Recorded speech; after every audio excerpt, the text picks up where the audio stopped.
Welcome back, folks. This is Chris in central Pennsylvania.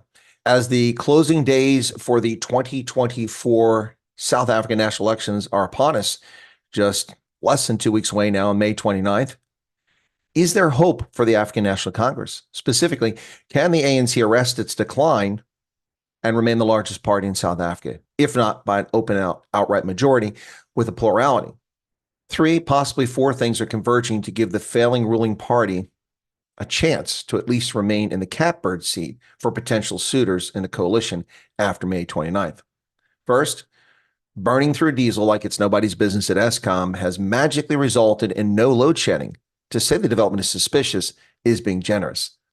After endless load shedding daily, destroying South Africa's economy, leaving South Africans in the dark for the past year, magically there's no load shedding. So if the ANC can get it done now, why didn't they get it done sooner? The second reason is dragging out ANC fossils to beg for votes with the likes of Tokyo Sexwale, former President Thabo Mbeki, and former Deputy President and Speaker of the National Assembly, Baleta Mbete, out on the campaign trail pleading with traditional ANC voters to give them more time. If only you have the patience to wait until 50 years after you're dead and gone for the ANC to succeed. And the implosion of the New Kids on the Block, the Mkhonto we Sizwe Party, or MK, may not even be on the ballot. Its candidate isn't even eligible to serve in parliament, although that's still in court. MK appeared to be a serious challenger to the ANC, according to the Brenthurst and Ipsos poll. However, the machinations and nonsense going on with this party, which doesn't even appear to be a genuine party, is really undermining its chance to make a big move against the ANC. But is there a fourth reason the ANC may have arrested its decline for the moment and will be able to hoodwink enough voters on May 29th to pull the lever for them? Legacy media coverage. SABC is violating South Africa's election law by refusing to play a Democratic Alliance flag-burning advert, making excuses. That, of course, is going to ICASA now for resolution. News 24, which has recently been far more balanced in its coverage than has been the norm, calling an ANC victory in Northwest Province a rout. And Business Day choosing the closing days of the campaign to run a story rubbishing the multi-party charter's prospects. Now, to be fair to the legacy media, reporting poll results is hardly partisan. It's news reporting. However, the use of strong adjectives to describe a foregone conclusion Northwest Province, an ANC stronghold for decades, is a bit disingenuous. A Business Day story says that poll shows ANC could get close to 50% in the election. This is seemingly due to the absence of load shedding, the emergence of veterans in the ANC's election campaign. Well, I agree with their analysis. That is not that they'll get 50%, but two of the reasons are because of the fossils coming out to party and the load shedding disappearing. Think tank, the Social Research Foundation, shows the governing ANC's electoral fortunes tracking up every day over the past 2 weeks, currently sitting at about 45%, with 2 weeks until the national and provincial elections.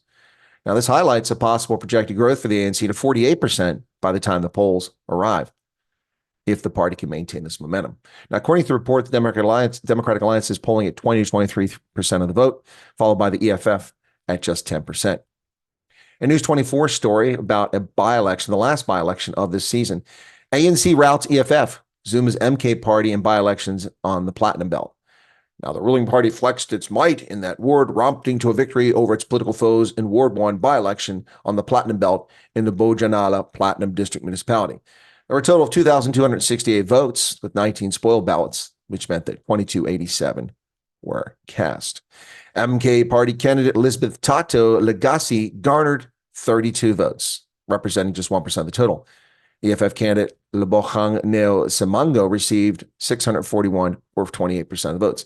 Now, given this is an ANC stronghold, a place where the EFF has been trying to make inroads, the 28% showing may be disappointing for the EFF, but I'd hardly call it a rout.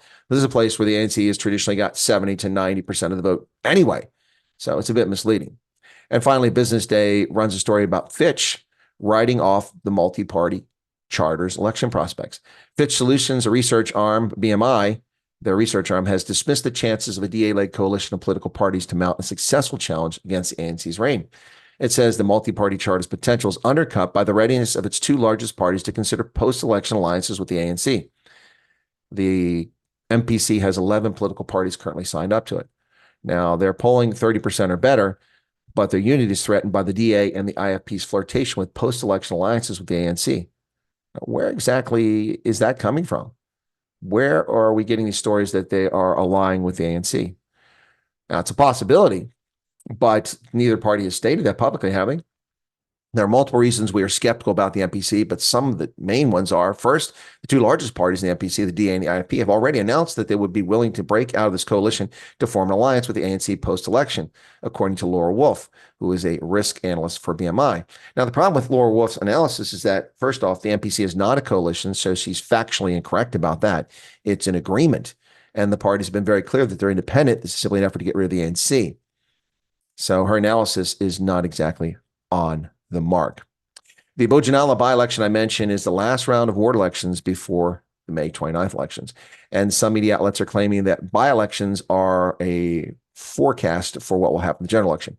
Whatever's happening, is the ANC halting its decline and regaining some momentum, picking up altitude in the 2 weeks before the election? It appears that may be the case. And if so, my bold prediction in November of 2021 will prove to be incorrect when I said that the ANC would get 38 to 42% of the popular vote in a free and fair election in 2024.